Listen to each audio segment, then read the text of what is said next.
स्वागत है दोस्तों आपका अपने YouTube चैनल सरल किताब में। आप लोगों के एग्ज़ाम को देखते हुए सीरीज चला रहा हूँ। उस सीरीज में आज हम लोग नए चैप्टर की शुरुआत करेंगे। उस चैप्टर का नाम है हमारा पावर ट्रांसमिशन, मतलब शक्ति पारेषण। इस पावर ट्रांसमिशन के अंतर्गत हम लोग देखेंगे कि जो पावर का ट्रांसमिशन है वो हम लोग किस किस माध्यम से कर सकते हैं, जैसे बेल्ट ड्राइव मतलब पट्टा चालन, चेन चालन, रोप मतलब रस्सी के द्वारा रोप ड्राइव, गियर ड्राइव। ठीक, इन सारी चीज़ों का आज के लेक्चर में हम लोग अध्ययन करेंगे कि किस माध्यम से हम लोग पावर का ट्रांसमिशन एक पुली से दूसरी पुली या एक शाफ्ट से दूसरी शाफ्ट पर किस तरीके से हम लोग करते हैं। तो इसके लेक्चर में मैं आप लोगों को सिर्फ वही क्वेश्चन बताऊंगा जो कि एग्ज़ाम में पूछे जाते हैं। इसके अलावा आप लोगों को कोई भी क्वेश्चन ऐसा नहीं मिलेगा जो एग्ज़ाम के पैटर्न के हिसाब से ना हो और प्रीवियस ईयर में वो पूछा ना गया हो। तो आप लोग बिल्कुल निश्चिंत रहिए। मैं केवल और केवल आपके टाइम को देखते हुए सिर्फ उन्हीं क्वेश्चंस को ही इंक्लूड करूंगा जो कि एग्ज़ाम में पूछे जाते हैं। तो आप लोग हमसे जुड़े रहिए। आप सिर्फ इतना ही तैयार कर लीजिए, अगर आपके पास ज़्यादा टाइम नहीं है तो मैं जितना पढ़ा रहा हूँ आप सिर्फ उतना ही तैयार कर लीजिए। आपको कोई भी फेल नहीं कर सकता, यह मैं गारंटी लेता हूँ। तो चलिए लेक्चर की शुरुआत करते हैं।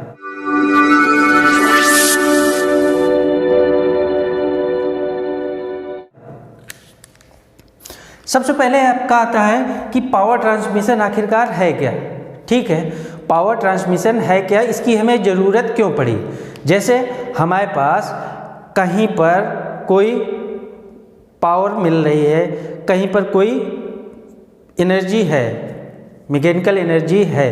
उस मैकेनिकल एनर्जी को एक जगह से दूसरी जगह पर ट्रांसफ़र करना है। उस ट्रांसफ़र करने के लिए, उस एनर्जी का ट्रांसफ़र करने के लिए हमें जिस डिवाइस की ज़रूरत पड़ती है उस डिवाइसों को हम लोग इनके नाम से जानते हैं। मतलब जो हमारी एनर्जी है, मैकेनिकल एनर्जी, उसका ट्रांसमिशन हम लोग इनके माध्यम से कर सकते हैं, एक शाफ्ट से दूसरी शाफ्ट तक या एक जगह से दूसरी जगह तक। इनके माध्यम से पावर का ट्रांसमिशन हम लोग कर सकते हैं।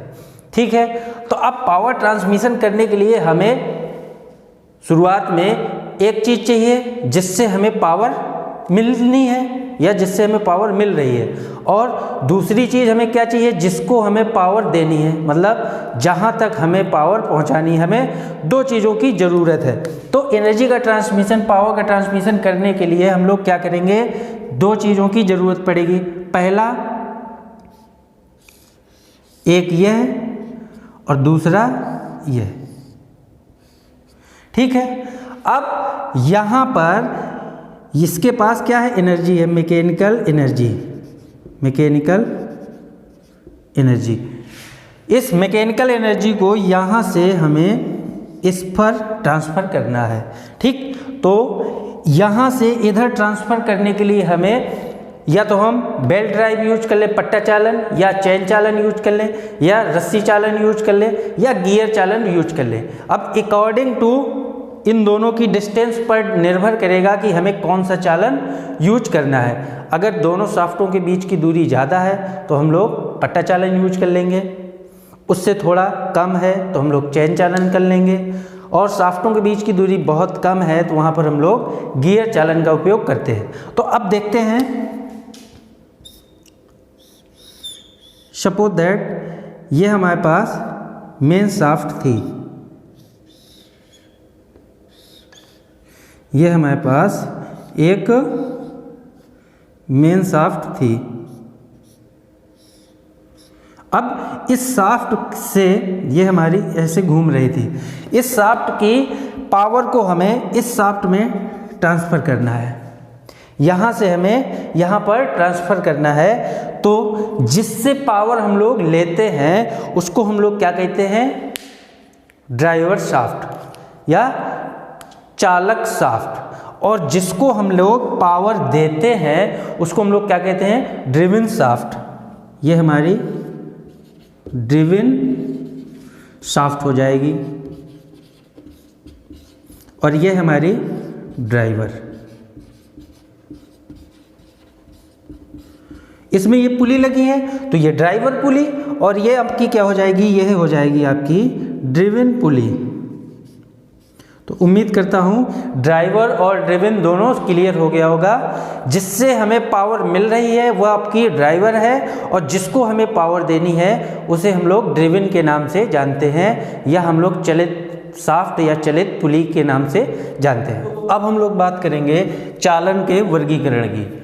तो क्वेश्चन एग्जाम में इस तरीके से आ जाता है कि पावर ट्रांसमिशन क्या है, मतलब शक्ति पारेषण किसे कहते हैं, और चालन का वर्गीकरण कीजिए। तो आपको पावर ट्रांसमिशन लिख देना है, उसके बाद चालन का वर्गीकरण इस तरीके से करना है, चालक व चलित शाफ्टों के बीच दूरी के आधार पर, मतलब दो जो शाफ्टें हैं चालक और चलित, उन दोनों के बीच की दूरी के आधार पर करना है। इसमें पहला आ जाएगा पट्टा और रस्सा चालन।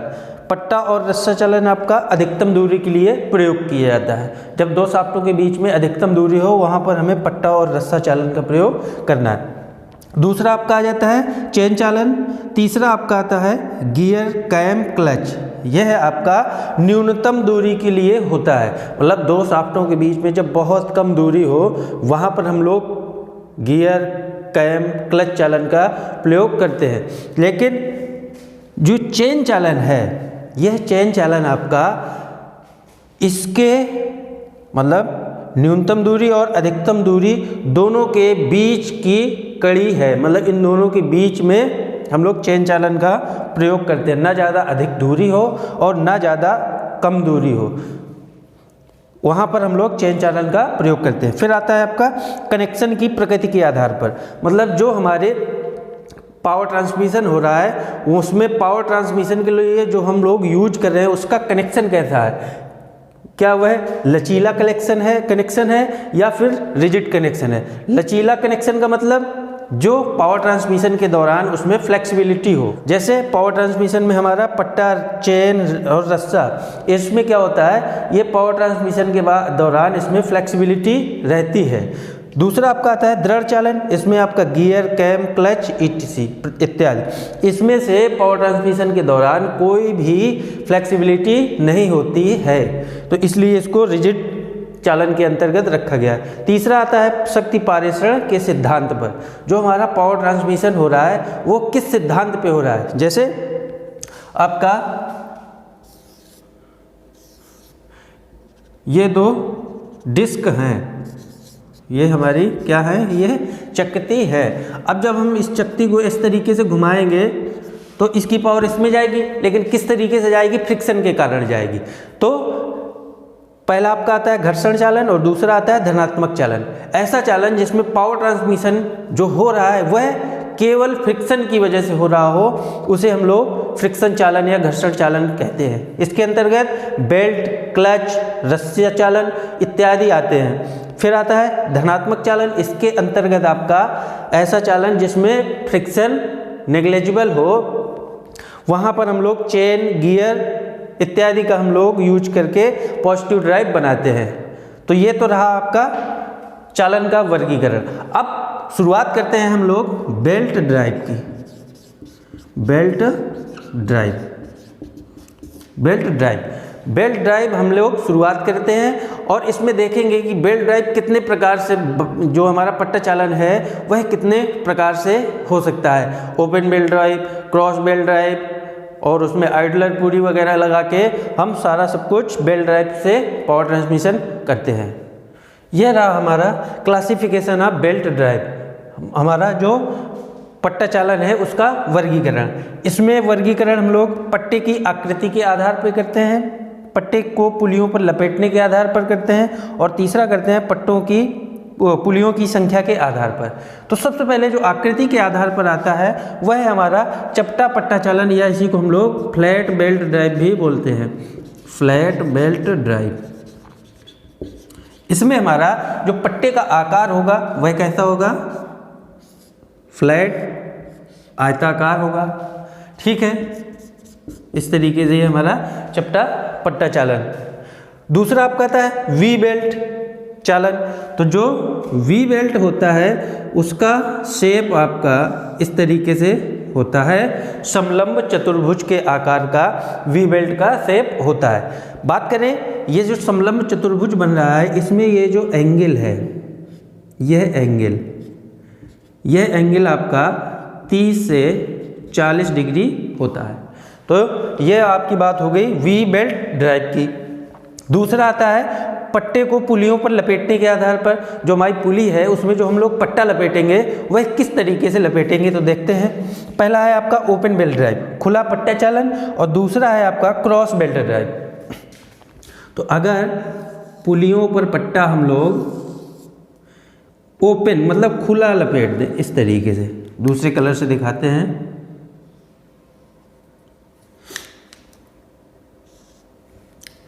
इस तरीके से, तो यह आपका ओपन बेल्ट ड्राइव होगा। मतलब पट्टे को पुली के ऊपरी सिरे से होते हुए लपेटा जाए, मतलब खुला, ठीक है, तो वह आपका ओपन बेल्ट ड्राइव होगा। इसमें यदि ये पुली हमारी क्लॉकवाइज डायरेक्शन में घूमेगी तो होगा क्या, यह वाली पट्टे को ये इधर खींचेगी, तो जब ये पट्टा इधर आएगा तो ये वाली पुली भी हमारी इधर आएगी। तो इसमें ओपन बेल्ट ड्राइव में आपका जो पुलियों की घूमने की दिशा होती है वह एक समान होती है। तो ये तो रही बात ओपन बेल्ट ड्राइव की। अब बात करते हैं cross belt drive. Cross belt drive किसे कहते हैं हम लोग, अगर हम लोग इन दोनों पुलियों पर पट्टे को इस तरीके से लपेट दें क्रॉस करते हुए, ऐसे इस तरीके से अगर हम लोग पट्टे को लपेटते हैं तो यह आपका क्रॉस बेल्ट ड्राइव की श्रेणी में आता है। इसे हम लोग क्रॉस बेल्ट ड्राइव कहते हैं। अब देखते हैं इसमें जो पुलियां हैं उनमें घूमने की दिशा क्या होगी। अगर यह वाली पुली क्लॉकवाइज घूम रही है तो ये होगी क्या, ये ऐसी घूमेगी, तो ये अपने पट्टे को इस साइड खींचेगी, ये वाला पट्टा हमारा खींच के इधर आएगा, बाद में ये इस साइड घूम के जाएगा। अब ये पट्टा इधर जा रहा है तो ये क्या करेगा, पुली को इस डायरेक्शन में घुमाएगा। जब ये पुली हमारी ऐसे घूमेगी तो ये देखिए ये वाली पुली क्लॉकवाइज घूम रही है और ये एंटी क्लॉक घूम रही है। अगर ये चालक पुली है तो चालक पुली अगर क्लॉकवाइज घूमेगी तो एंटी क्लॉक चलित पुली घूमेगी। तो इसमें क्रॉस बेल्ट ड्राइव में दोनों पुलियों की घूमने की जो डायरेक्शन होती है वह अपोजिट होती है, बट ओपन बेल्ट ड्राइव में चालक और चलित दोनों पुलियों की घूमने की डायरेक्शन सेम होती है। अब बात करते हैं पुलियों की संख्या के आधार पे। जो आपकी पुली होती है उसमें कितनी संख्या लगाई जा रही है शाफ्ट पर, वह पुलियों की संख्या के आधार पर वर्गीकरण होगा। सिंपल बेल्ट ड्राइव और दूसरा आता है compound belt drive. Simple belt drive में एक शाफ्ट पर केवल एक ही पुली लगाएंगे, बट कंपाउंड बेल्ट ड्राइव में एक शाफ्ट पर हम लोग एक से अधिक पुली लगाकर पावर ट्रांसमिशन करते हैं। जैसे आप लोग कहीं कहीं गए होंगे चक्की में, जब आप चक्की में जाते हैं अगर वो केवल आटा चक्की ही है तो होता क्या है, वहाँ पर एक शाफ्ट पर एक ही पुली लगी हुई होती है। इंजन से जो पावर आती है चक्की तक वो केवल एक ही पुली के द्वारा आती है और एक शाफ्ट पर एक ही पुली होती है। अब मान लीजिए वह आदमी आटा चक्की के साथ साथ आपका जो सरसों होता है उसको भी वो तेल उससे बनाए, तो होगा क्या, इंजन से जो पावर आएगी वो एक पुली से आएगी। जैसे मान लीजिए यह इंजन की पुली हो गई, पुली ऑफ इंजन, ठीक। अब यहां पर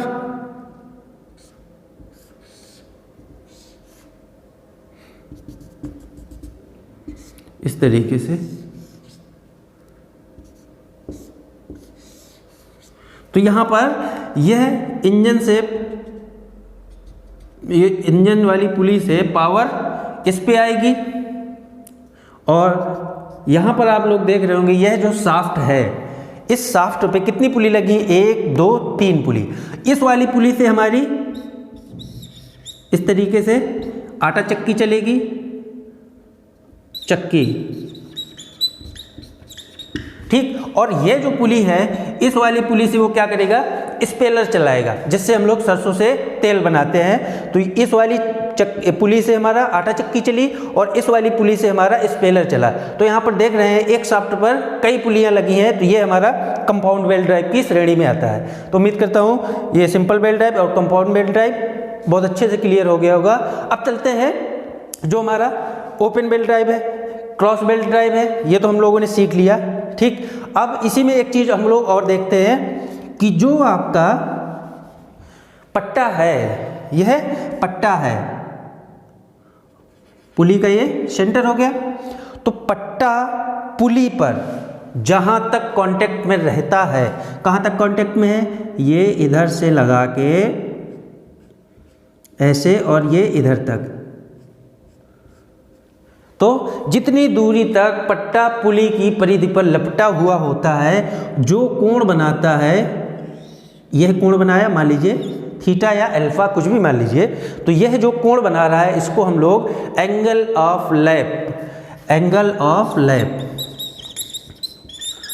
एंगल ऑफ लैप, इसी को हिंदी में बात करें तो बोलते हैं छादन कोण, ठीक। यह आपका छादन कोण के नाम से जाना जाता है कि पट्टा पुली में जितनी परिधि पर लपटा होता है और जितना कोण बनाता है, वह आपका छादन कोण या एंगल ऑफ लैप के नाम से जाना जाता है। तो क्वेश्चन आपका किस तरीके से बनेगा, पावर ट्रांसमिशन क्या है, इसका वर्गीकरण कीजिए। बेल्ट ड्राइव क्या है, इसका वर्गीकरण कीजिए। तो ये बेल्ट ड्राइव का वर्गीकरण हो गया। या इसी में एक मोस्ट इंपॉर्टेंट क्वेश्चन बनता है, इन क्वेश्चन की पॉसिबिलिटी कम आती है, बट इस वाले क्वेश्चन की पॉसिबिलिटी ये समझ लीजिए 100% आती है। एक साल को छोड़ के हर दूसरे साल पूछ लिया जाता है कि खुला पट्टा चालन और ओवैनिष्ठ पट्टा चालन में अंतर स्पष्ट कीजिए। तो आप लोग इसमें लिख सकते हैं कि ओपन बेल्ट ड्राइव में पुलियों की घूमने की दिशा समान होती है, जबकि क्रॉस बेल्ट ड्राइव में पुलियों की घूमने की दिशा अपोजिट होती है। चालक और चलित पुलियों की घूमने की दिशा अपोजिट होती है। अब इसमें देखिए, इसमें आपका पट्टा कम घिसेगा, बेल्ट आपकी कम घिसेगी, बट क्रॉस बेल्ट ड्राइव में आपकी बेल्ट ज़्यादा घिसेगी। यह आपका कम पावर ट्रांसमिशन के लिए यूज होता है और इसके द्वारा हम लोग अधिकतम पावर ट्रांसमिशन यूज करते हैं। इसमें जो एंगल ऑफ लैप होता है, जो छादन कोण होता है ओपन बेल्ट ड्राइव में, यह अगर ड्राइवर पुली है, ड्राइवर और ये ड्रिविल, ठीक। तो जैसे ये हमारी बड़ी पुली है और ये छोटी पुली है, तो इसमें बड़ी वाली पुली और छोटी वाली पुली, इन दोनों में जो एंगल ऑफ लैप का मान होता है वह अलग अलग होता है। बट क्रॉस बेल्ट ड्राइव में एंगल ऑफ लैप सामान्यतः देखा जाता है कि एक समान होता है। 2-3 पॉइंट हो गए। अगला पॉइंट यह आएगा कि इसके थ्रू कम वेगानुपात प्राप्त किया जा सकता है, बट क्रॉस बेल्ट के द्वारा हमारा अधिक वेगानुपात प्राप्त होता है। आप लोगों को ये बहुत ही अच्छे से मैंने पीडीएफ में प्रोवाइड कर दिया है। आप लोग टेलीग्राम चैनल में जाके वहाँ से पीडीएफ डाउनलोड कर सकते हैं। पूरा पावर ट्रांसमिशन का पीडीएफ नोट्स आपको अवेलेबल है। अब आगे बात करते हैं हम लोग वेगानुपात की, वेलोसिटी रेशियो। आखिरकार वेलोसिटी रेशियो है क्या? जैसे इसका आरपीएम, ये पुली हमारी N1 आरपीएम से रोटेट हो रही है, घूम रही है, और यह N2 आरपीएम से घूम रही है। तो जो वेग का अनुपात होगा, वेगानुपात, उसको हम लोग किस तरीके से देखते हैं? तो चलिए देखते हैं वेगानुपात। अब हम लोग बात करें वेलोसिटी रेशियो मतलब वेग अनुपात की। तो यह हमारी, मान लीजिए ये क्या है, ड्राइवर पुली है, ड्राइवर पुली, और यह आपकी ड्रिवन पुली है, ड्रिवन पुली। अब हम लोग वेगानुपात को किस तरीके से परिभाषित करते हैं? तो यह चलित पुली है और यह चालक पुली है। तो पट्टा चालन और रस्सा चालन के अंतर्गत चलित पुली और चालक पुली दोनों के वेग के अनुपात को हम लोग क्या कहते हैं, वेलोसिटी रेशियो कहते हैं, वेग अनुपात कहते हैं। एक बार फिर से देख लेते हैं। पट्टा चालन तथा रस्सा चालन के अंतर्गत ड्राइवन पुली और ड्राइवर पुली, चलित पुली और चालक पुली के वेग के अनुपात को हम लोग वेग अनुपात कहते हैं। इसका हम लोग अब आगे प्रूविंग देखते हैं। इसका फार्मूला निकल के आता है कि वेलोसिटी रेशियो को किस तरीके से फाइंड आउट किया जाता है। मान लीजिए ये चालक पुली है, यह आपकी N1 RPM से रोटेट हो रही है और इसका व्यास कितना है, D1। यह हमारी चलित पुली है, इसका RPM N2 और व्यास कितना है, D2। ठीक, अब ये मान के चल हम लोग क्या लिखें, माना अब ये आप लोग लिख लेना बाकायदे। फिलहाल जो PDF है उसमें मैंने हर चीज़ अच्छे से मेंशन कर दी है। माना ड्राइवर पुली की RPM N1 तथा व्यास D1 है तथा चलित पुली का RPM N2 और व्यास D2 है। अब चालक पुली का परिधीय वेग निकालें हम लोग, परिधीय वेग। तो ये परिधीय वेग क्या होता है, जो परिधि का वेग होगा वो कितना होगा, देखिए ये एक चक्कर में पूरा कितना लगाएगी, 2 पाई r, 2 पाई r एक चक्कर में लगाएगी। 2 पाई r को हम लोग क्या लिखते हैं, 2 पाई r1 और 2 r1 को हम लोग 2 इंटू r किसके बराबर होता है, व्यास के बराबर होता है। तो हम लोग इसको क्या लिख सकते हैं, पाई d1 और n1 चक्कर में कितना घूमेगी, n1। तो इस तरीके से चलित पुली का हम लोग, चलित पुली का परिधीय वेग कितना आ जाएगा, पाई d2 n2। यहाँ तक किसी को कोई प्रॉब्लम नहीं होगी, ठीक है। अब अगर हम लोग यह माने कि जो आपका बेल्ट और पुली है, इन दोनों के मध्य कोई स्लिप नहीं हो रही है, कोई स्लिप मतलब क्या बोलते हैं उसको हिंदी में, स्लिप, पावर का लॉस नहीं हो रहा है, तो हम लोग क्या कह सकते हैं कि पट्टे का वेग और पुली का वेग आपस में बराबर होंगे। अर्थात पुली का परिधीय वेग किसके बराबर होगा, पट्टे के परिधीय वेग के बराबर होगा। तो हम लोग क्या लिख सकते हैं,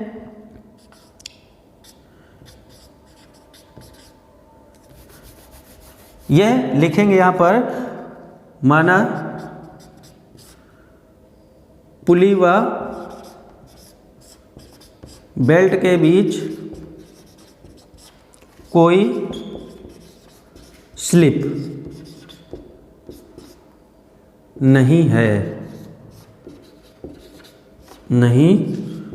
तब पुली का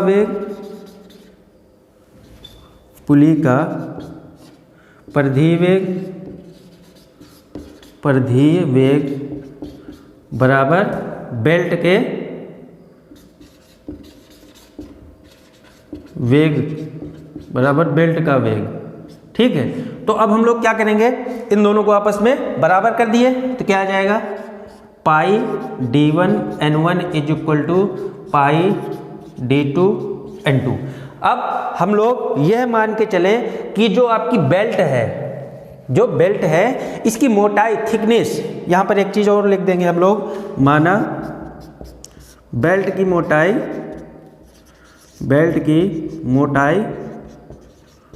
नगण्य है। अभी हम लोग बेल्ट की मोटाई को नगण्य मान के चल रहे हैं। ठीक है, तो यहाँ से पाई d1 n1 बराबर पाई d2 n2, यहाँ से हम लोग पाई से पाई को काट देंगे। अगर हम लोग n2 बाई n1 निकालें, क्योंकि हमें चलित पुली और चालक पुली के वेग को निकालना है, तो n2 बाई n1 ये किसके बराबर हो जाएगा, d1 बाई d2 के। ठीक, तो हम लोग क्या देख रहे हैं कि जो चलित पुली का RPM है उस अपॉन चालक पुली का RPM किसके रेशियो के बराबर है, चालक पुली के व्यास के और चलित पुली के व्यास के बराबर है। तो इसको हम लोग किसके बराबर लिख सकते हैं? वेलोसिटी रेशियो के बराबर लिखते हैं। ठीक, यह आपका वेलोसिटी रेशियो का फार्मूला है। इसी में अगर हम लोग आगे एक पॉइंट स्टेप और बढ़ा दें, माना बेल्ट की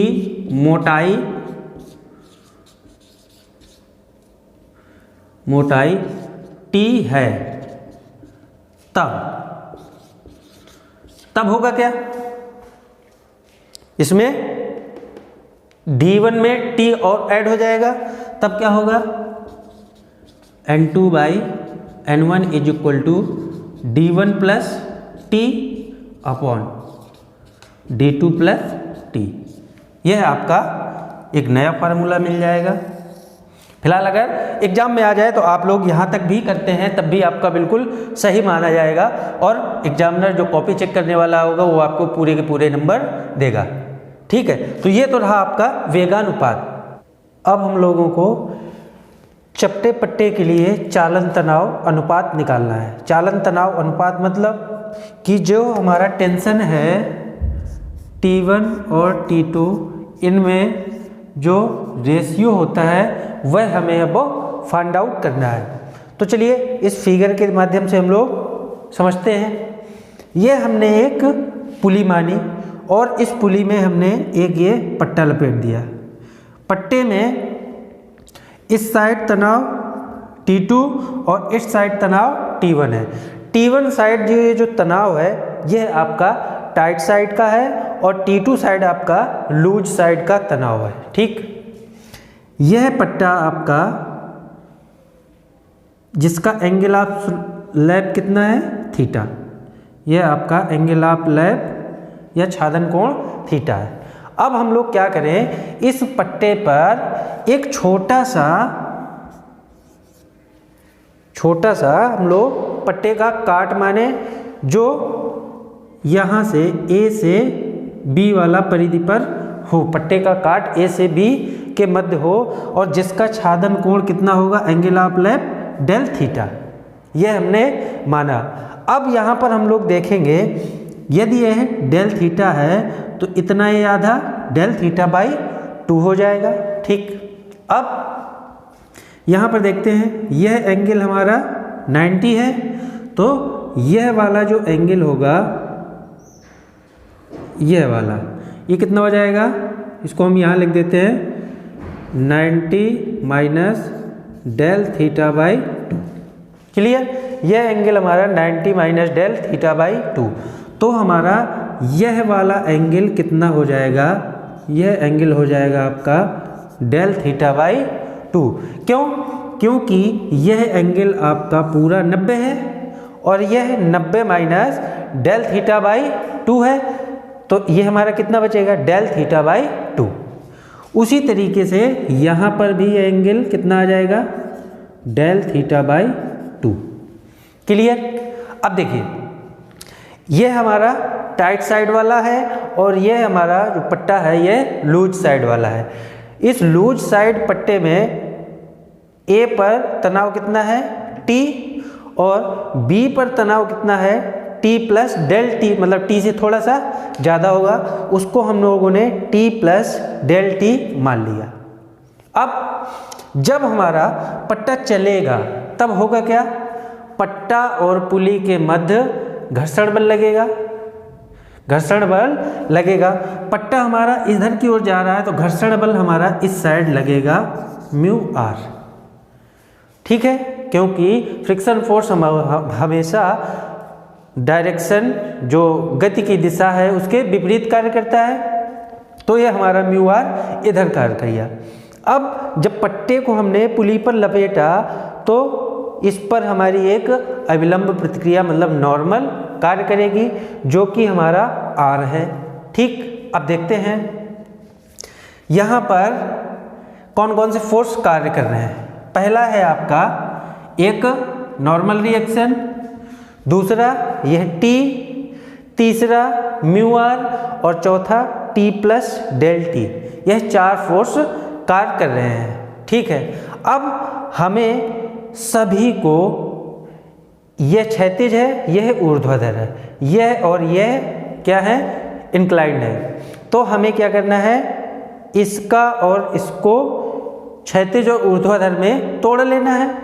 तो इसका t का इसके साथ कंपोनेंट क्या आएगा, t cos del theta by 2, और यह वाला कंपोनेंट कितना आएगा, जो परपेंडिकुलर 90 डिग्री पे होगा, यह आएगा t sine del theta by 2।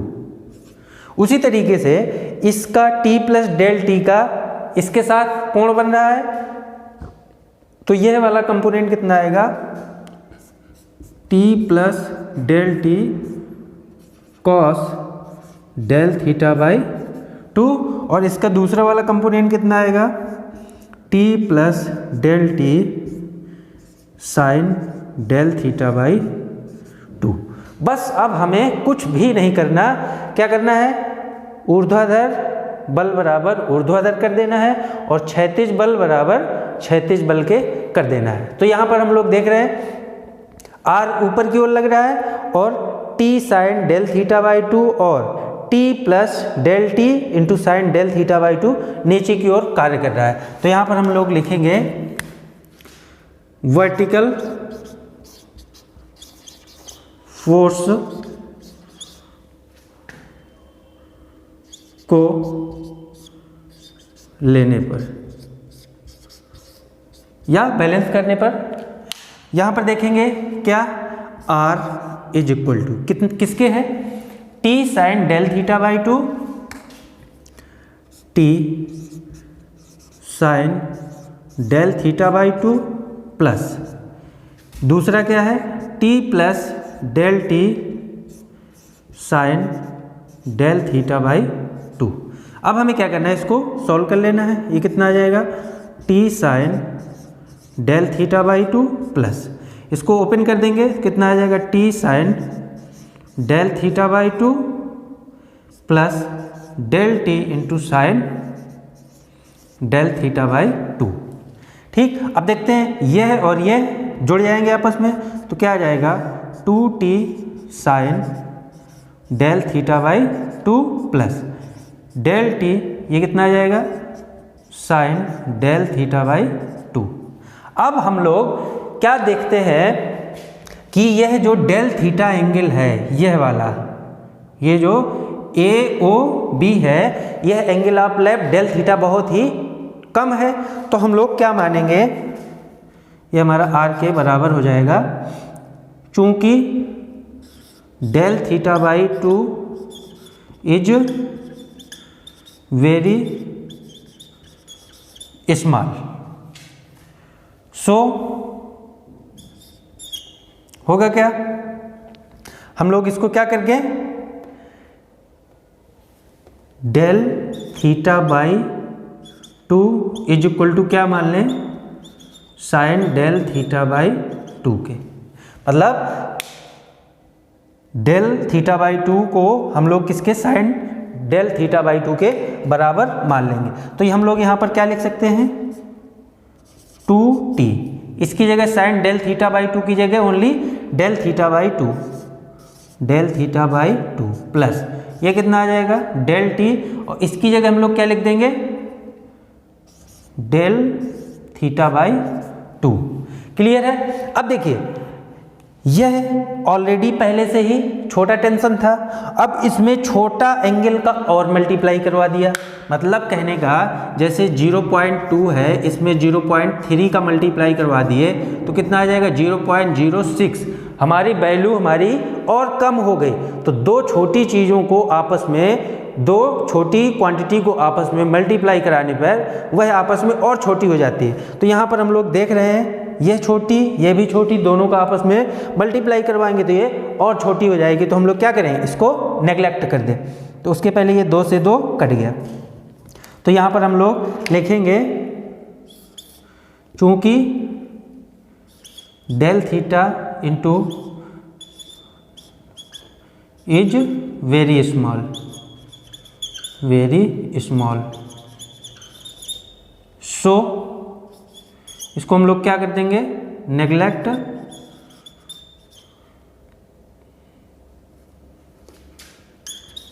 Them.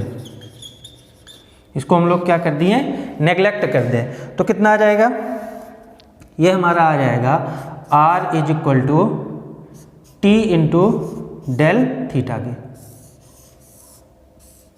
इसको हम लोग समीकरण 1 दे दिए। ठीक है, अब हम लोग क्या करें, ये हमारा वर्टिकल फोर्स था, अब हमें क्या करना है, हॉरिजॉन्टल फोर्स ले लेने हैं। हॉरिजॉन्टल फोर्स लेने पर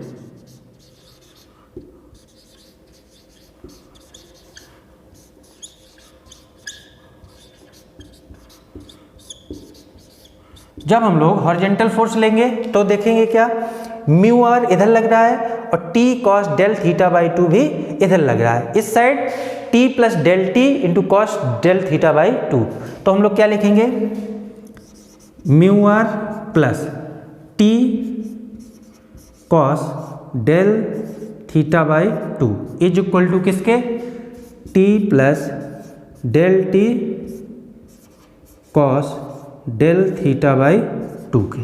अब हम लोगों को क्या करना है, इसका अंदर मल्टीप्लाई करवाएंगे तो कितना आ जाएगा, T cos del theta by 2 plus del T cos del theta by 2।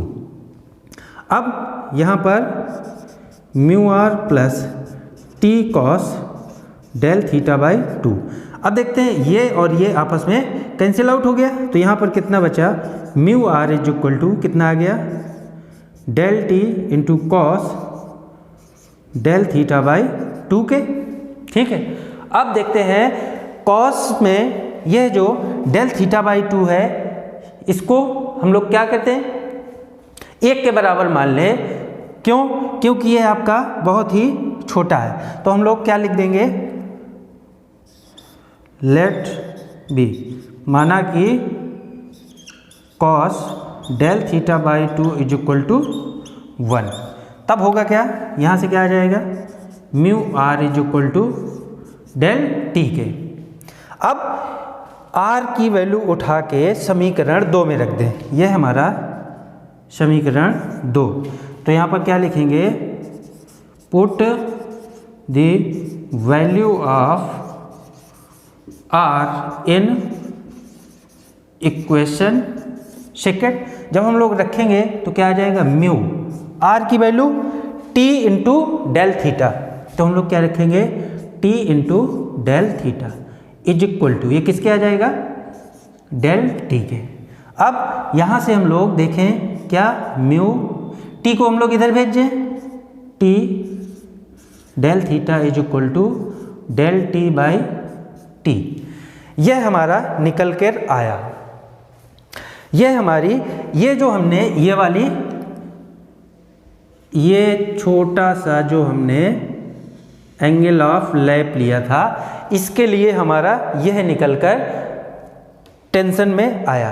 अब अगर हम लोग इस यहाँ से लेके जो पूरा एंगल ऑफ लैप थीटा था, इस पूरे के लिए हम लोग रिलेशन निकालें टेंशन का, तो हम लोग क्या करें, इसका पूरे का इंटीग्रेशन कर दें, या अगर हम लोग इस एंगल ऑफ लैप को इस पूरे के लिए निकालें, क्योंकि ये छोटे भाग के लिए था, और इस पूरे भाग के लिए निकालें तो हमें क्या करना पड़ेगा, इंटीग्रेशन करना पड़ेगा। कहाँ से, 0 से लेके थीटा तक। ठीक, अब इसमें जो टेंशन है वो कहाँ से वेरी कर रहा है, T1 से T2 तक, तो हमें इंटीग्रेशन करना पड़ेगा पूरे के लिए। तो यहाँ पर लिखेंगे पूरे एंगल ऑफ लैप के लिए क्या हो जाएगा, इंटीग्रेशन कर देंगे, म्यू 0 टू थीटा, क्या आ जाएगा, D theta is equal to, यहाँ पर ये कितना आ जाएगा, डी टी बाई टी के। ठीक, अब यहाँ पर लिख देते हैं थोड़ी सी, बस थोड़ा सा और बचा है। अब देखिए डी थीटा का इंटीग्रेशन हमारा कितना आ जाएगा, थीटा, तो ये कितना आ जाएगा, mu theta is equal to, अब ये डी टी बाई टी मतलब 1/x का इंटीग्रेशन कितना होता है, log x, तो ये कितना आ जाएगा, log T1 से T2। इसको जब हम लोग और सॉल्व करेंगे तो log T1 बाई T2। इसको जब हम लोग और सॉल्व करेंगे तो कितना आएगा? आएगा 2.3 log 10 T1 बाई T2। ठीक, ये हमारा यहाँ तक निकल के आया। अगर हम लोग इसको T1 बाई T2, ये हमारा म्यू थीटा के बराबर, अगर हम लोग T1 by T2 is equal to निकालें तो क्या आ जाएगा? e की पावर म्यू थीटा। यही हमें टेंशन का रेशियो निकालना था। ठीक है, उम्मीद करता हूँ यह जो आपका चपटा बेल्ट चालन है, फ्लैट बेल्ट ड्राइव है, इसमें जो टेंशन का रेशियो है, यह आपका जो डेरिवेशन था, यह आपको एक एक स्टेप करके क्लियर हो गया होगा। अगर आप लोगों को कोई भी डाउट है कहीं पर भी, इस ये जो आपका पुली और बेल्ट के बीच में हम लोगों ने एंगल ऑफ लैप निकाले हैं, del theta by 2, theta del theta, ये कहाँ से निकाल कर हमने रख दिया। अगर आपको अभी भी डाउट है तो आप बिल्कुल नीचे कमेंट करके पूछ लीजिएगा, मैं बिल्कुल आपके एक एक डाउट क्लियर करूँगा। तो आप लोग इसको स्क्रीनशॉट ले लीजिए। फिलहाल बाकी जो PDF है वह आपको टेलीग्राम चैनल पर उपलब्ध हो जाएगी। यहाँ से आपका बेल्ट ड्राइव फिनिश होता है, जितना आपके एग्जाम में पूछा जाता है। अब आगे बात करते हैं चेन ड्राइव की।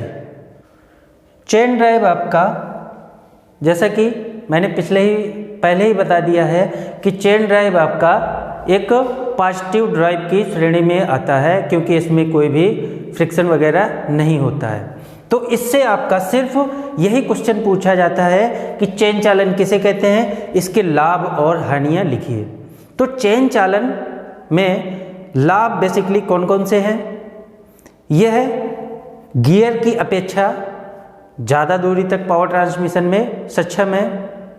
यह पट्टे चालन की तुलना में लगभग स्थिर वेगानुपात प्रदान करता है। यह एक कांस्टेंट, मतलब इसमें कोई स्लिप नहीं होती है। पावर ट्रांसमिशन के दौरान चालक और चलित शाफ्टों के बीच में कोई भी स्लिप नहीं होती है।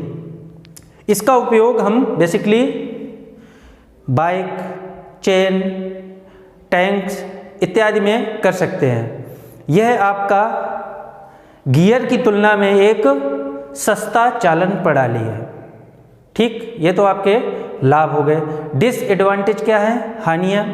यह आपका जब हमारी चेन चालन होता है तो कुछ समय बाद चलते चलते चेन हमारी लूज हो जाती है, ढीली हो जाती है। तो होता क्या है, कुछ समय बाद उसको वहाँ से कट करके निकलवाना पड़ता है।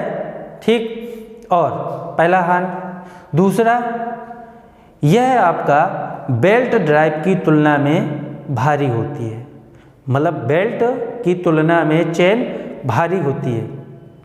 ठीक, बेल्ट ड्राइव की तुलना में चेन ड्राइव आपकी कॉस्टली पड़ जाती है। तीसरा, चौथा आपका चेन ड्राइव में जो आपके स्प्रोकेट लगे होते हैं, स्प्रोकेट जिनमें हमारी चेन लगी होती है, इस तरीके से दांते बने होते हैं। इनमें एक दांते के टूट जाने पर हमारा पावर ट्रांसमिशन सही से नहीं होता है, लेकिन पुली में ऐसा नहीं है। पुली में दांते ही नहीं होते तो वहाँ पर ऐसा केस पॉसिबल ही नहीं होता है।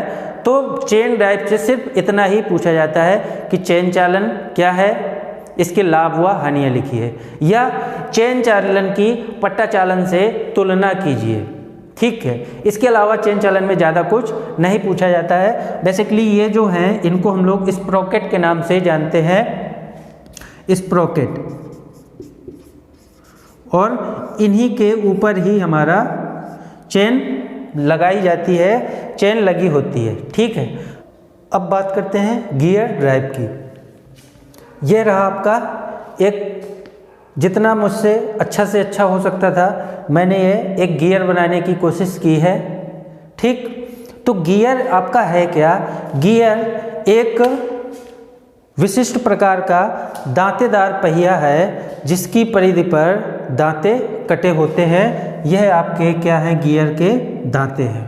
ठीक, अब गियर का प्रयोग भी हम लोग क्या करते हैं, एक शाफ्ट से दूसरी शाफ्ट तक गति तथा शक्ति पारेषण के लिए गियर का प्रयोग किया जाता है। बात करते हैं, यह जो हमारा पूरा एक गियर है, इसमें गियर में कौन कौन से जगह पर कौन कौन से नामकरण किए गए होते हैं। तो सबसे पहले बात करते हैं हम लोग पिच सर्किल की।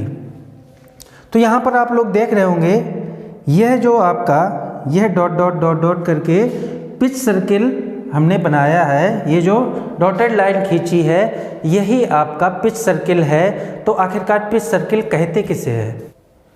पिच सर्किल किसी गियर के लिए वह काल्पनिक वृत्त है जो घूमने पर वही गति उत्पन्न करता है जो गति पारिषित करते समय एक गियर करता है। तो यह रहा आपका पिच सर्किल। अगला आपका आता है पिच सर्कल डायामीटर, मतलब पिच सर्कल व्यास।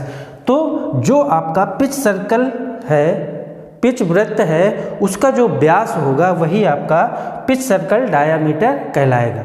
नेक्स्ट पॉइंट आपका आता है पिच पॉइंट।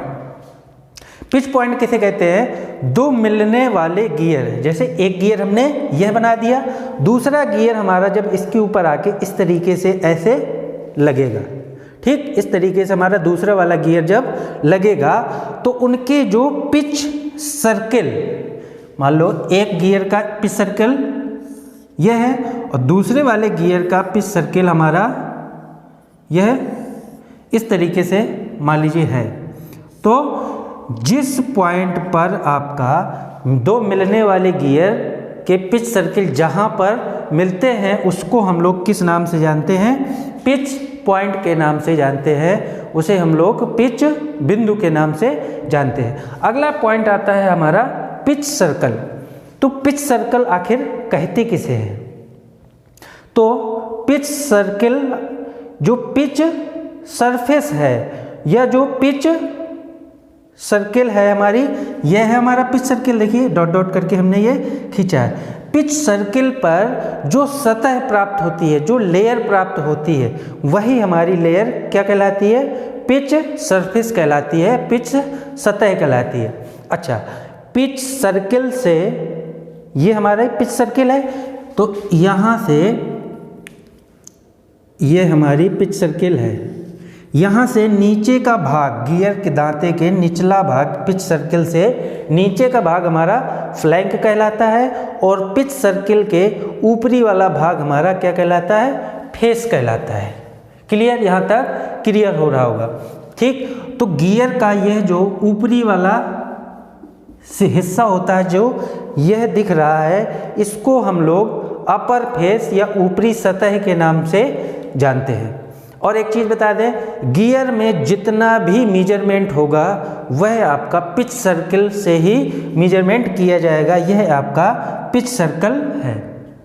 ठीक, अब बात करते हैं पिच सर्किल से गियर दांते के ऊपर तक की दूरी और पिच सर्किल से गियर के नीचे तक की दूरी को हम लोग क्या कहते हैं?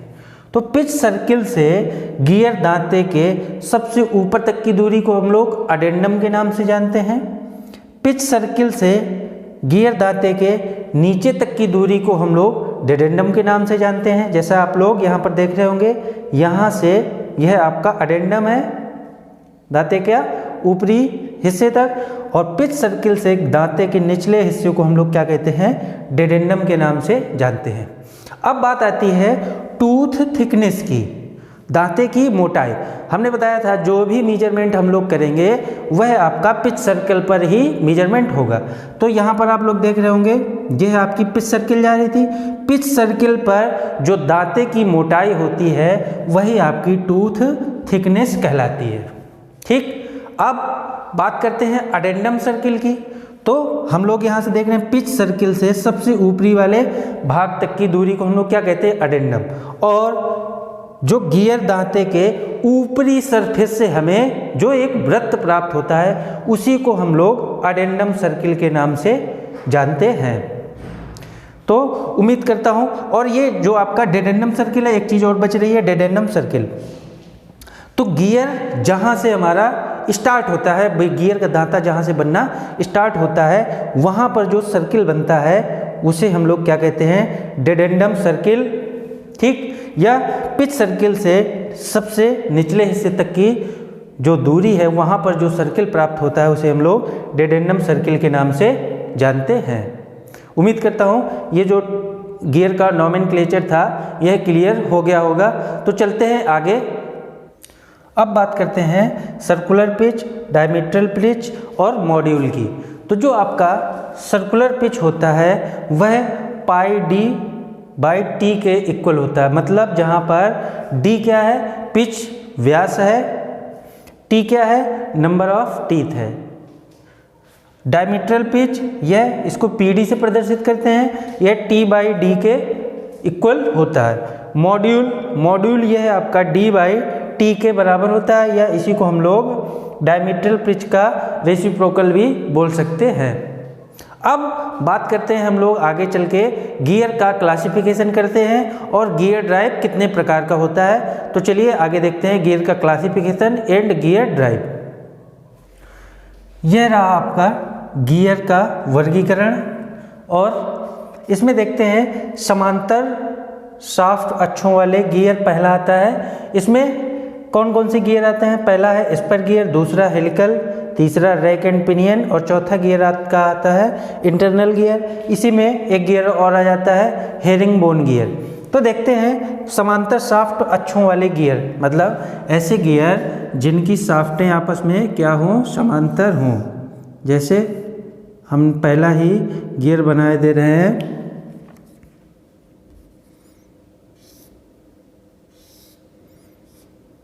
ये हमने एक गियर ये ले लिया और दूसरा गियर हमने ये ले लिया, ठीक है। इसमें एक गियर की शाफ्ट ये थी और इस वाले गियर की शाफ्ट यह थी।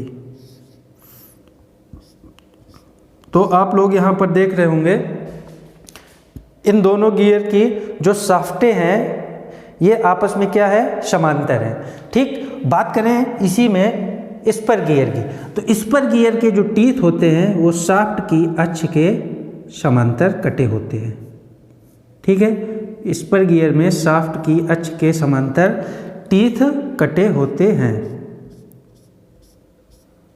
अब बात करें हेलिकल गियर की। हेलिकल गियर में जो आपके टीथ होते हैं वह टीथ शाफ्ट की अक्ष से किसी एंगल पर काटे गए होते हैं। यह शाफ्ट की अक्ष के समांतर नहीं होते, यह किसी एंगल पर काटे गए होते हैं। तो हम लोग इसको हम इस तरीके से दिखा सकते हैं कि यह आपका हेलिकल गियर है, ठीक है। इसमें शाफ्ट यहाँ पर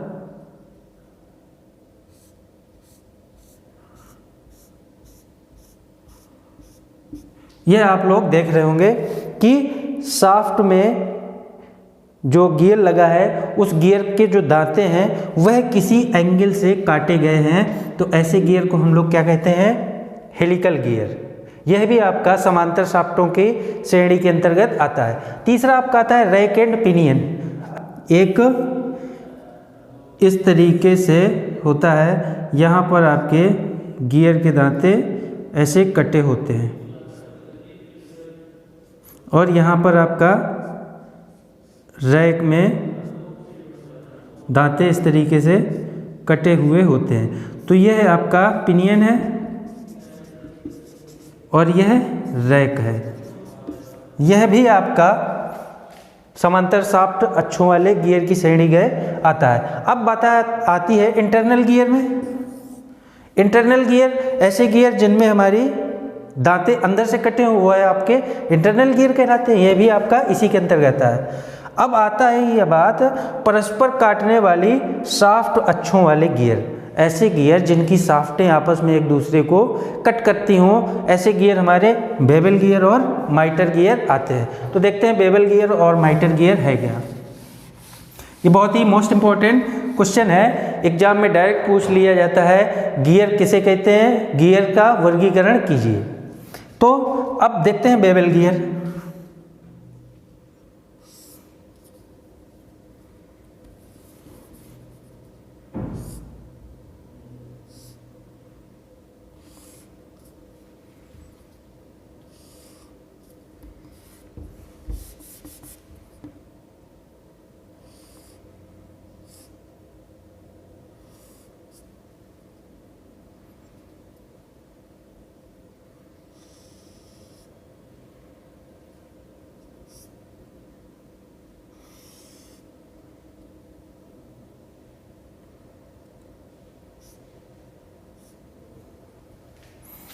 यहाँ पर एक गियर ये है और दूसरा गियर हमारा ये है, ठीक। तो आप लोग यहाँ पर देख रहे होंगे कि यह दोनों गियर आपस में एक दूसरे की अक्ष को कट कर रहे हैं, तो यह आपका बेवल गियर कहलाएगा। बेवल गियर में आपका दूसरा गियर ही आता है माइटर गियर। माइटर गियर कोई दूसरा अन्य गियर नहीं है। अगर दोनों गियरों की अक्षें आपस में एक दूसरे को 90 डिग्री पर कट करें तो ऐसे गियर को हम लोग बेवल गियर के नाम से जानते हैं। तो यह गियर आपका कौन सा गियर हो जाएगा, बेवल गियर, वो सॉरी माइटर गियर। क्यों? क्योंकि इन दोनों गियरों की जो शाफ्टें हैं उनकी अक्षें हैं ये आपस में 90 डिग्री पर काट रही हैं। बट जो बेवल गियर होता है, बेवल गियर में जो शाफ्टें होती हैं वह 90 पर ना कट होके किसी भी एंगल पर कट कर सकती हैं, जैसा कि आप लोग फिगर में देख रहे हैं। और माइटर गियर में जो शाफ्टों की एक्सिस है वो एग्जैक्ट 90 डिग्री का एंगल बनाती है। अब बात करते हैं तीसरा, परस्पर ना काटने वाले और असमांतर शाफ्ट अक्षों वाले गियर। इसके अंतर्गत हमारा आता है वॉर्म एंड वॉर्म व्हील।